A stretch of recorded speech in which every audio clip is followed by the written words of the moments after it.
There are crazy positions on the far left and crazy positions on the far right.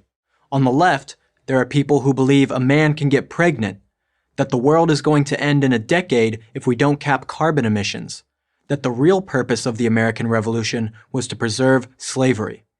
On the right, there are people who deny the Holocaust happened, who believe that whites are inherently superior to other races, that no one should pay taxes. But there's an important difference between these two extremes.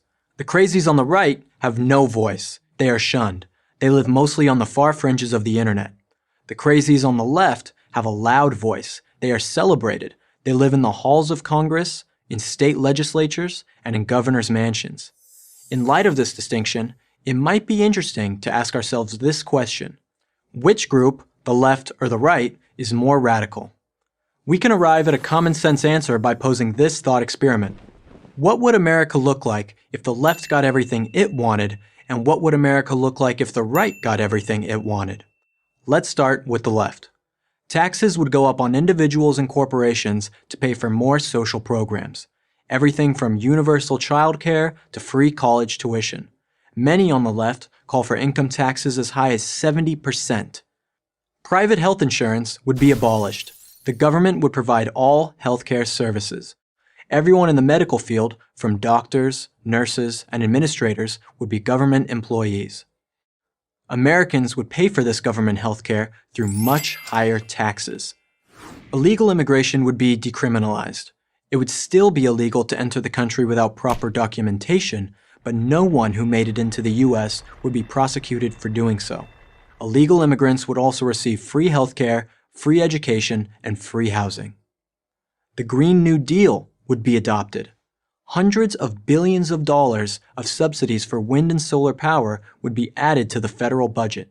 Drilling for fossil fuels, the current source of 80% of our energy, would be sharply curtailed or eliminated altogether. So would nuclear power.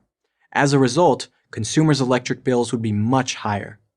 Reparations would be paid for the past injustice of slavery. How it would be paid and exactly to whom is not clear. Legally acquiring a gun would become much more difficult. College debt would be canceled. Those who had already paid for college would get nothing. Transgender women, biological men who identify as women, would be allowed to compete against women in sports. America's military budget would be slashed by 25 to 50%. Speech codes would be enforced throughout American life. And that's just a partial list. Now let's ask what would happen if the right got what it wanted. Income taxes would be cut. Capital gains taxes would be cut. Corporate taxes would be cut. And those cuts would be made permanent. All regulations that make doing business unnecessarily difficult and don't protect public health would be repealed. The issue of abortion would be sent back to the states for each state to decide its own abortion rules for itself. Many more charter schools would be opened, and it would become much easier to fire bad teachers. In order to vote, citizens would need to present a valid ID. The border with Mexico would be secured. The only way to enter the United States would be through designated border crossings. In order to qualify for welfare assistance, you would have to prove you could not work. The healthcare system would be open to free market reforms. For example, insurance companies could sell policies across state lines. Students in elementary school would recite the Pledge of Allegiance at the start of each school day. So what can we conclude from our experiment? It's not hard to figure out.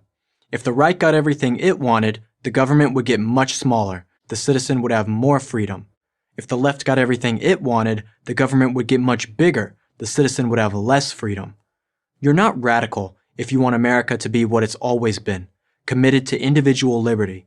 You're only radical if you want to fundamentally transform America into something it's never been. Which country do you want to live in? I'm Will Witt for Prager University. Thank you for watching this video. To keep PragerU videos free, please consider making a tax-deductible donation.